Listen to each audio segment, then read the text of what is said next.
श्मशान की चुड़ैल। रात का समय था।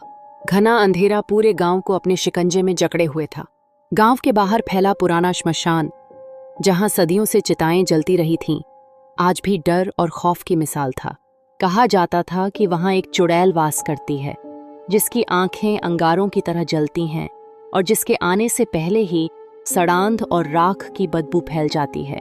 गांव वाले उस श्मशान के पास दिन में भी नहीं जाते थे, लेकिन आधी रात को वहां कोई कदम रखे, यह तो सोचने तक की हिम्मत किसी में नहीं थी। गांव के 4 लड़के रवि, अर्जुन, दीपक और सुरेश ने एक दिन शराब के नशे में हिम्मत दिखाई। उन्हें लगा कि चुड़ैल जैसी कोई चीज नहीं होती।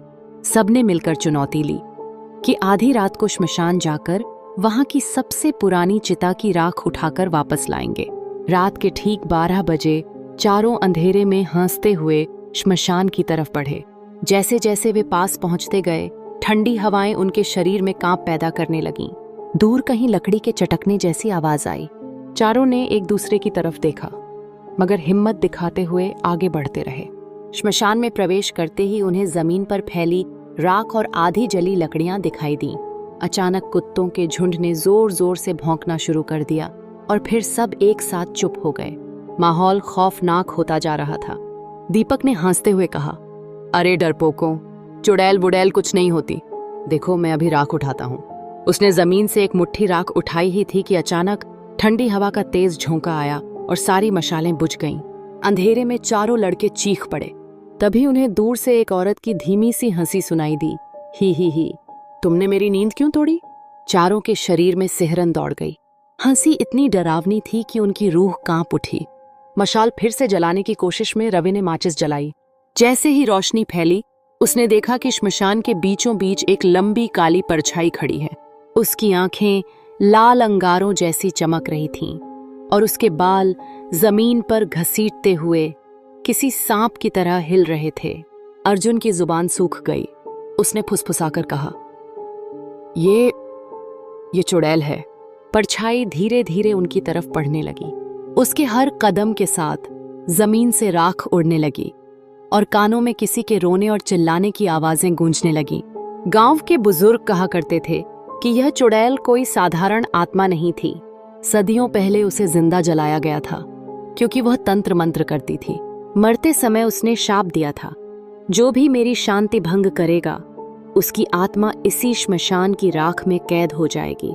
शायद आज वही शाप सच होने जा रहा था। चारों लड़कों ने भागने की कोशिश की। सुरेश सबसे आगे दौड़ा, मगर जैसे ही उसने श्मशान की सीमा पार करने की कोशिश की, वहां खड़ी पीपल की जड़ें अचानक उसकी टांगों में लिपट गईं। वह चीखते हुए जमीन पर गिर पड़ा।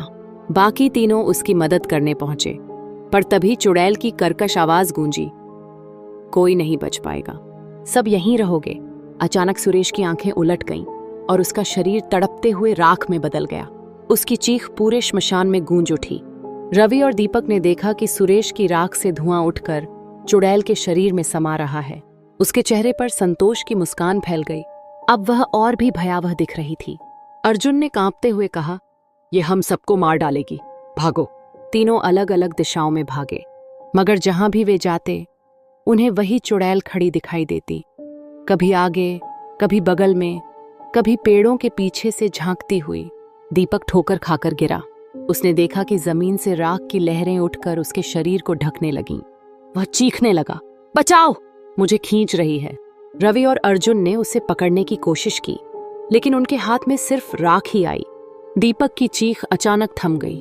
उसकी जगह अब राख का एक ढेर था, जिसमें से खून की बूंदें टपक रही थीं। अब सिर्फ रवि और अर्जुन बचे थे। दोनों पागलों की तरह दौड़ते हुए श्मशान के बीच पहुंचे। वहां चुड़ैल उनका इंतजार कर रही थी। उसने अपने लंबे नुकीले नाखूनों से जमीन पर घसीटते हुए कहा, तुमने मेरी नींद भंग की, अब तुम मेरी राख में समा जाओगे। अर्जुन ने हिम्मत जुटाकर भगवान का नाम लिया और उसकी तरफ दौड़ा, लेकिन चुड़ैल ने उसकी गर्दन पकड़कर हवा में उठा लिया। अर्जुन तड़पता रहा और फिर उसका शरीर धीरे धीरे राख में बदलकर हवा में उड़ गया। रवि अकेला खड़ा था। उसकी आंखों से आंसू बह रहे थे। रवि घुटनों के बल गिर पड़ा और रोते हुए बोला, मुझे छोड़ दो, मुझसे गलती हो गई। चुड़ैल उसकी ओर झुकी और उसकी आंखों में झांकते हुए बोली, अब पछताने से क्या होगा, मौत तो तय है। अचानक उसने रवि के सीने में अपना हाथ डाल दिया। रवि चीखते हुए जमीन पर गिर पड़ा। उसका शरीर कांपता रहा और फिर राख में बदल गया। अगली सुबह गांव के लोग श्मशान की तरफ गए। वहां चारों लड़कों का कोई निशान नहीं था, सिर्फ 4 ढेर राख के पड़े थे और राख के बीच में बनी अजीब सी आकृतियां दिखाई दे रही थीं, मानो कोई उन राख से अब भी बाहर निकलने की कोशिश कर रहा हो। लोगों ने तुरंत श्मशान को और भी अपवित्र मान लिया। वहां जाना तो पहले ही मना था, लेकिन अब तो गांव का कोई इंसान उस दिशा में देखता तक नहीं। आज भी कहा जाता है कि आज भी आधी रात को अगर कोई उस श्मशान के पास से गुजरे तो उसे 4 लड़कों की चीखें सुनाई देती हैं, और कभी कभी राख के ढेर से एक औरत की लाल आंखें झांकती दिखाई देती हैं, जो धीरे से हंसती है, ही। अगला कौन? अगर आपको हमारा यह वीडियो अच्छा लगा तो कृपया लाइक और सब्सक्राइब जरूर करें।